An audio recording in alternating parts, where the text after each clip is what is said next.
જય માતાજી મિત્રો, શું તમે રાત દિવસ મહેનત કરો છો છતાં પણ પૈસા હાથમાં ટકતા નથી? શું તમારા ઘરમાં હંમેશા આર્થિક તંગી અને કલેશ રહે છે? દેવાનો બોજ વધી ગયો છે અને કોઈ રસ્તો દેખાતો નથી?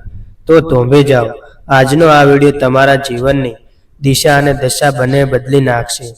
મિત્રો, ચૈત્ર નવરાત્રિનો પવિત્ર તહેવાર શરૂ થઈ રહ્યો છે. નવરાત્રિના 9 દિવસ માતા દુર્ગા પૃથ્વી પર ભ્રમણ કરે છે. આ સમયે કરેલો એક નાનો અમથો ઉપાય પણ 1000 ગણું ફળ આપે છે. આજે હું તમને 3 લવિંગનો એક એવો સિક્રેટ, ગુપ્ત અને ચમત્કારી ઉપાય જણાવવા જઈ રહ્યો છું, જે તમારે નવરાત્રિ દરમિયાન કરવાનો છે. તમારે માત્ર 3 લવિંગ લેવાના છે અને 3 ઘરની એક ખાસ જગ્યાએ ફેંકી દેવાના છે. હા, માત્ર ફેંકી દેવાના છે. અને વિશ્વાસ કરો, બીજો દિવસ ઉગતા જ તમને ચમત્કાર દેખાવા લાગશે. પરંતુ આ 3 લવિંગ કઈ જગ્યાએ ફેંકવાના છે, કયો સમય છે અને તેના નિયમો શું છે? જો તમે આમાંથી એક પણ વસ્તુ ચૂક્યા તો ઉપાય કામ નહીં કરે. તેથી વિડીયોને અધ વચ્ચે છોડવાની ભૂલ બિલકુલ ન કરતા. વિડીયો અંત સુધી ચોક્કસ જોજો, કારણ કે અડધું જ્ઞાન હંમેશા નુકસાનકારક હોય છે. વિડીયોમાં આગળ વધતા પહેલા સાચા દિલથી કોમેન્ટ બોક્સમાં જય માતાજી જરૂરથી લખી દેજો. માતા રાણી તમારી બધી મનોકામના પૂર્ણ કરશે. મિત્રો, તમે વિચારતા હશો કે માત્ર લવિંગથી કેવી રીતે ચમત્કાર થઈ શકે? તો જ્યોતિષ અને તંત્ર શાસ્ત્રમાં લવિંગને ઉર્જાનું પ્રતીક માનવામાં આવે છે. માતા દુર્ગાની કોઈ પણ પૂજા, હવન કે આરતી લવિંગ વિના અધૂરી છે. લવિંગની સુગંધ અને તેની અંદર રહેલી પોઝિટિવ એનર્જી, સકારાત્મક ઉર્જા ઘરની તમામ નેગેટિવ એટલે કે નકારાત્મકતાને ખેંચીને નાશ કરે છે. જ્યારે આપણા ઘરમાં નકારાત્મક શક્તિઓનો વાસ હોય છે, ત્યારે માતા લક્ષ્મી ક્યારેય તે ઘરમાં પ્રવેશ કરતા નથી. ચૈત્ર નવરાત્રિ એવો સમય છે જ્યારે બ્રહ્માંડની ઉર્જા સૌથી શક્તિશાળી હોય છે. જ્યારે તમે આ 3 લવિંગનો ઉપાય કરો છો, ત્યારે તે ઘરમાં તમારા ઘરના વાસ્તુદોષ, પિતૃદોષ કે કોઈની ખરાબ નજર લાગી હોય તેને મૂળમાંથી ખતમ કરી નાખે છે. ઘણા લોકોના ઘરમાં કોઈએ કામ ધંધો બાંધી દીધો હોય એવું લાગે, દુકાન બરાબર ચાલતી ન હોય, તો આ 3 લવિંગ તમામ બંધનો તોડી નાખે છે. હવે ધ્યાનથી સાંભળો, આ ઉપાય કરવાની સાચી રીત શું છે? ઉપાય માટે વપરાતા લવિંગ કેવા હોવા જોઈએ તે જાણવું સૌથી મહત્વપૂર્ણ છે. તમારે 3 લવિંગ લેવાના છે જે પૂરેપૂરા આખા હોય, એટલે કે લવિંગની ઉપર તેનું ફૂલ હોવું ફરજિયાત છે. તૂટેલા કે ખંડિત લવિંગનો ઉપયોગ ભૂલથી પણ ન કરતા, નહીતર માતાજી ક્રોધિત થઈ શકે છે. આ ઉપાય તમારે ચૈત્ર નવરાત્રિના કોઈ પણ દિવસે કરી શકો છો, પરંતુ અષ્ટમી, નવરાત્રિ, નવમી કે શુક્રવારની રાતે કરશો તો તેનું પરિણામ રાતોરાત મળશે. સમય રહેશે રાતે 9 વાગ્યા પછીનો, જ્યારે ઘરમાં શાંતિ હોય અને કોઈ તમને ટોકે નહીં. ત્યારે આ ઉપાય કરવાનો છે. કેવી રીતે કરશો પૂજા? સૌથી પહેલા સ્નાન કરી સ્વચ્છ કપડાં પહેરીને તમારા ઘરના મંદિરમાં માતા દુર્ગાની મૂર્તિ કે ફોટા સામે બેસી જાઓ.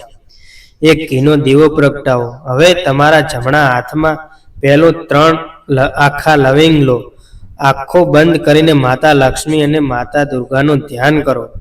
તમારા મનમાં જે પણ આર્થિક સમસ્યા છે, દેવું છે કે નોકરીની પરેશાની છે તે માતાજીને કહી દો. ત્યારબાદ 11 વખત ઓમ દુર્ગાય નમઃ અથવા ઓમ મહાકાય લક્ષ્મી નમઃ મંત્રનો જાપ કરો. આ કરવાથી તમારા હાથમાં રહેલા 3 લવિંગ સિદ્ધ થઈ જશે, એટલે કે તેમાં દિવ્ય શક્તિનો સંચાર થશે. મિત્રો, હવે એ સમય આવી ગયો છે જેની તમે રાહ જોઈ રહ્યા હતા. હવે હું તમને જણાવીશ કે મંત્રથી સિદ્ધ થયેલા આ 3 લવિંગ તમારે ઘરમાં કઈ જગ્યાએ ફેંકવાના છે, જેથી તમારા ઘરમાં ધનનો વરસાદ થાય. ધ્યાનથી સાંભળો. પૂજા પૂરી થયા પછી રાતે જ આ 3 લવિંગ લઈને તમારા ઘરના મુખ્ય દરવાજા પાસે આવી જાઓ. મુખ્ય દરવાજો એ છે જ્યાંથી માતા લક્ષ્મી ઘરમાં પ્રવેશ કરે અને નકારાત્મક બહાર જાય. પહેલો લવિંગ તમારે ઘરની બહાર નીકળતા જમણી બાજુના ખૂણામાં ફેંકી દેવાનું છે. આ લવિંગ તમારા ઘરની તમામ નેગેટિવ એનર્જી અને ખરાબ નજરને બહાર જ રોકી લેશે. બીજું લવિંગ તમારે ઘરની બહાર ડાબી બાજુના ખૂણામાં ફેંકવાનું છે. આ દિશામાંથી આવતી કોઈ પણ બાધા કે નડતરને આ લવિંગ દૂર કરશે. ત્રીજું અને સૌથી મુખ્ય લવિંગ. હવે વધ્યું છેલ્લો લવિંગ. આ ત્રીજા લવિંગને તમારે ઘરની બહારની તરફ વચ્ચે ઊભા રહીને સીધું આગળની તરફ રસ્તા પર કે શેરીમાં દૂર ફેંકી દેવાનું છે. ફેંકતી વખતે મનમાં બોલો, મારા ઘરની તમામ દરિદ્રતા અને ગરીબી આજથી હંમેશા માટે ઘરની બહાર જાય. આટલું કર્યા પછી તમારે સીધા ઘરમાં પાછા આવી જવાનું છે. પાછળ વળીને બિલકુલ જોવાનું નથી. ઘરનો દરવાજો બંધ કરી દો અને માતાજીનો આભાર માનીને સૂઈ જાઓ. જ્યારે સવારે તમે દરવાજો ખોલશો ત્યારે કચરો વાળતી વખતે ભલે તે લવિંગ કચરામાં જતા રહે, તેની ચિંતા કરવાની નથી. તમારું કામ રાતે થઈ ગયું હશે. મિત્રો, શાસ્ત્રોમાં જણાવેલો આ અત્યંત ગુપ્ત અને અક્ષીર ઉપાય છે. જે પણ વ્યક્તિ ચૈત્ર નવરાત્રિમાં પૂરી શ્રદ્ધા અને વિશ્વાસ સાથે આ 3 લવિંગનો ઉપાય કરે છે, તેના ઘરમાં ક્યારેય પૈસાની કમી રહેતી નથી. માતા ભગવતીના આશીર્વાદથી તેના અટવાયેલા કાર્યો રાતોરાત પૂરા થવા લાગે છે અને વ્યક્તિ ધનવાન બની જાય છે. જો તમને અમારા દ્વારા આપેલી માહિતી પસંદ આવી હોય અને તમે પણ માતા રાણીના સાચા ભક્ત હો તો અત્યારે જ વિડીયોને એક લાઈક કરી દો. તમારા સગા સંબંધીઓ અને મિત્રોને જરૂરથી શેર કરજો, જેથી નવરાત્રિના પવિત્ર દિવસોમાં તેઓ પણ આ ઉપાયનો લાભ લઈ શકે. અને આવી જ જ્ઞાનવર્ધક અને વાસ્તુ શાસ્ત્રને લગતી માહિતી મેળવવા માટે અમારી ચેનલને સબસ્ક્રાઈબ કરવાનું ભૂલતા નહીં. કોમેન્ટ બોક્સમાં જય માતાજી જરૂરથી લખજો. માતા દુર્ગા તમારા પરિવાર અને હંમેશા કૃપા બનાવી રાખે તેવી પ્રાર્થના. આખો વિડીયો જોવા બદલ તમારો ખૂબ ખૂબ આભાર. જય માતાજી.